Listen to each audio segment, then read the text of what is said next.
Hi friends, welcome back to Rani's kitchen. నేను మీ రాణి. Friends, ఈరోజు recipe వచ్చేసి బ్రేక్ఫాస్ట్ రెసిపీ అండి. సింపుల్గా టేస్టీగా చేసుకునే గారెలు రెసిపీ. మనం గారెలు చేసుకోవాలి అంటే మినప్పప్పుతో చేసుకుంటూ ఉంటాం కదా. పప్పుని నానబెట్టి కడిగి రుబ్బుకోవాలి, గ్రైండర్ క్లీన్ చేసుకోవాలి. కిచెన్లో ఎక్కువగా శ్రమని అనిపిస్తుంది. అంతేకాకుండా ఎప్పుడు ఒకేలాంటి టేస్ట్తో గారెలు తినే కన్నా నేను చూపించిన ప్రాసెస్తో ఒక్కసారి గారెలు చేసి చూడండి. దానితో పాటు చట్నీ కూడా చేసి చూపించానండి. ఈ రెసిపీ చాలా చాలా బాగుంటుంది. మీరు తప్పకుండా ట్రై చేయొచ్చు. దానికోసం ముందుగా మిక్సింగ్ బౌల్ తీసుకుని దానిలోకి 1 కప్పు నిండా అటుకులు తీసుకుని వేసుకోండి. అటుకుల్లో కొంచెం డస్ట్ అనేది ఉంటుందండి. అటుకుల్ని శుభ్రంగా వాటర్తో బాగా కడగండి. 1-2 సార్లు బాగా కడిగిన తర్వాత చూపిస్తాను. కడిగిన వాటర్ అన్నీ కూడా తీసేసిన తర్వాత చూపిస్తాను. ఫ్రెండ్స్, ఛానల్ని ఫస్ట్ టైం వాచ్ చేస్తున్న వారు సబ్స్క్రైబ్ చేసుకుని పక్కనే ఉన్న బెల్ బటన్ని క్లిక్ చేయండి. అటుకుల్లో వాటర్ అన్నీ కూడా తీసేసుకున్న తర్వాత నేను చూపించిన విధంగా 2-3 టేబుల్ స్పూన్లు వాటర్ని యాడ్ చేసి అటుకుల్ని వాటర్లోకి సర్దుకుని గిన్నెకు మూత పెట్టి ఒక 10 నిమిషాలు పక్కన పెట్టండి. 10 నిమిషాల తర్వాత చూద్దాం. అటుకులు అనేవి చాలా సాఫ్ట్గా ఈజీగానే త్వరగానే నానిపోతాయండి. ఎక్కువగా టైం అనేది తీసుకోవు. గిన్నెకు మూత పెట్టి పక్కన పెట్టుకోండి. 10 నిమిషాల తర్వాత బాగా నానిన తర్వాత చూపిస్తాను. ఇప్పుడు బాగా నానిన తర్వాత చూపిస్తున్నానండి. మనం వేసిన వాటర్ అన్నీ కూడా అటుకులు బాగా పీల్చుకుని సాఫ్ట్గా వచ్చేయండి. ఇప్పుడు వీటిని చేత్తో ఇలా మ్యాష్ చేయండి. అటుకులన్నీ కూడా సాఫ్ట్గా ముద్దలాగా వచ్చేంత వరకు అటుకుల్ని బాగా కలపండి. ఇలా వేళ్లతో బాగా ప్రెస్ చేసి కలిపినట్లయితే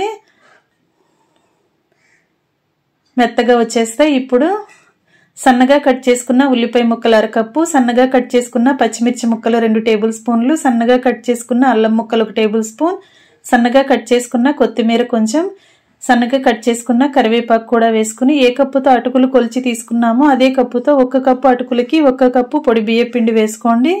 టేస్ట్కి సరిపడా సాల్ట్ వేసుకుని 1 పావు టీ స్పూన్ వరకు వంట సోడా వేసుకుని 1 టీ స్పూన్ జీలకర్ర కూడా వేసుకోండి. ఇప్పుడు మనం వేసిన ఇంగ్రీడియంట్స్ అన్నీ కూడా అటుకుల్లో కలిసేంత వరకు చేత్తోని పిండిని బాగా కలపండి.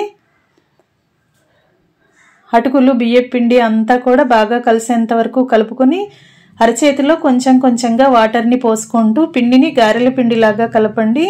ఒకేసారి వాటర్ని ఎక్కువగా పోసామంటే గారెలు షేప్ అనేది కరెక్ట్గా రావు. అంతేకాకుండా ఆయిల్లో మనం డీప్ ఫ్రై చేస్తున్నప్పుడు ఆయిల్ కూడా ఎక్కువగా పీల్చేసుకుంటాయండి. అందుకే పిండిని మనం రుబ్బుకున్న పిండిని మినప్పిండిని ఏ విధంగా అయితే గట్టిగా రుబ్బుకుంటామో ఈ పిండి కూడా ఇలా గట్టిగా ముద్దలాగా కలుపుకోవాలి. వాటర్ని తగినన్ని మాత్రమే వేసుకుంటూ మనం వేసిన ఇంగ్రీడియంట్స్ అన్నీ కూడా అటుకులకి పట్టేంత వరకు పిండిని బాగా కలుపుకుని ఇలా గారెల్లాగా అరచేతిలో చేసుకుని డీప్ ఫ్రై చేసుకోవటమే. ప్రాసెస్ అనేది చాలా సింపుల్గా ఉంటుందండి. టేస్ట్ అనేది చాలా చాలా బాగుంటుంది. ఇప్పుడు మనం వేసిన ఇంగ్రీడియంట్స్ అన్నీ కూడా అటుకులకి బాగా కలిపాం కదా. ఈ గిన్నెకు మూత పెట్టి ఒక 10 నిమిషాలు పక్కన పెట్టండి. బియ్యం పిండి అనేది సాఫ్ట్గా నాని గారెలు క్రిస్పీగా టేస్టీగా వస్తాయండి. ఈ లోపుగా మనం చట్నీ చేసుకుందాం. మిక్సీ జార్ తీసుకుని 1/2 కప్పు వరకు పుట్నాల పప్పుని, 1/2 కప్పు వరకు పల్లీలని వేసుకుని టేస్ట్కి సరిపడా సాల్ట్ని, జీలకర్రని, కొన్ని వెల్లుల్లి రెబ్బల్ని వేసుకుని ఆయిల్లో ఫ్రై చేసిన పచ్చిమిర్చిని మీ ఘాటుకి తగ్గట్టుగా వేసుకుని మొత్తం అంతా కూడా ఇలా వాటర్ని యాడ్ చేసుకుంటూ మెత్తగా గ్రైండ్ చేసుకుని అంతా కూడా ఒక గిన్నెలోకి తీసుకుని చట్నీకి పోపు వేసుకోండి.